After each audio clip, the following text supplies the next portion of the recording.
Arthur, I have some bad news for you.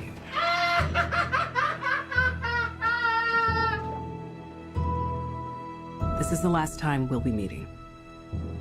You don't listen, do you? You just ask the same questions every week. How's your job? Are you having any negative thoughts? All I have are negative thoughts. Joker. Now, this movie, when going now, it's got me excited. Three things. Joker, for me, is the most interesting, fascinating villain in comics and literature, full stop. So, I'm a fan of the character, which is always weird saying that, just because psychopathic killer and all that kind of stuff.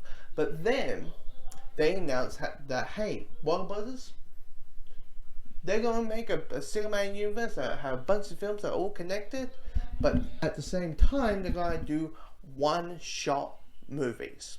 One-and-done films that letting directors who are not interested in doing sequels to cinematic universes and let them tell that story that evolves their DC characters. And you're like, okay, cool, awesome. And then they got director Todd Phillips, and Todd Phillips got Joaquin Phoenix to play the Joker. And you're thinking, well, I mean, knowing Joaquin Phoenix is very picky, I mean, very, very, very picky on what roles he does, this film might smell Oscar. Like, the Academy Awards might grab this film. You know, but then you're like, and then you're hearing stuff about the Venice Film Festival, all these things, and you're like, this film can't live to the hype. And all I will say, this movie lives to the hype. This movie lives to the hype. Because, yes, it's not a typical Joker movie. It's not the comic book version of the Joker. It's not. It's not. This is a realistic take on the Joker of what would it take someone to turn someone like we know the Joker to be. And it's an interesting thing. It's dealing with topics that are going to be talked about after the film. Topics about mental health.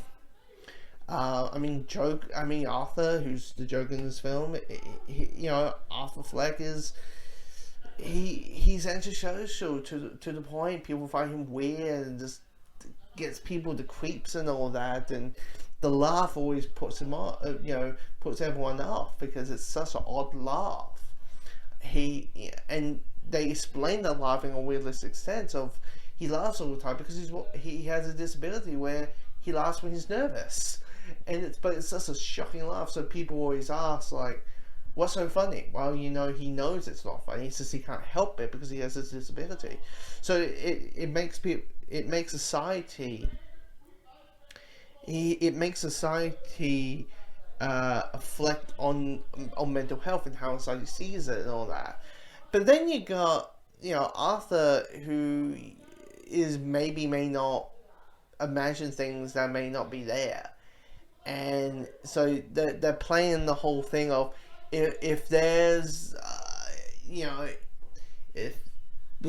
as the Killing Joke said, if I can go have a pass, I'll probably be multiple choice, and that throws in this movie so many times. You're like, you don't know what's happening, you don't know what's real, what isn't, what is just his brain and what isn't. And when the transformation happens, where Arthur becomes a Joker, where he gets basically is in full makeup and he looks like what he looks like on the poster, it's a really good, very Joker type of introduction. And I will say this, I never thought I would ever see the Joker dancing to Doctor Who. Without saying in context, you're like, huh? What's the movie to find out? The performances are great. I mean, Joaquin Phoenix should get an Academy Award for this film. The direction of this is great, and awesome, and all the great wonders of it. This it's a film that I don't want to talk much about because I want people to experience it of itself and letting people. Basically, it's a film that I want to say, hey, it's good, check it out, and it's fantastic. Check it out, and that's it. I don't want to tell people anything, but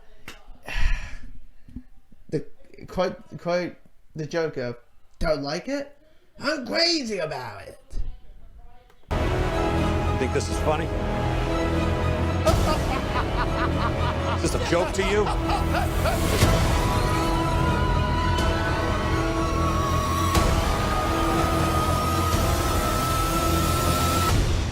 Murray, one small thing. Yeah. When you bring me out, can you introduce me as Joker?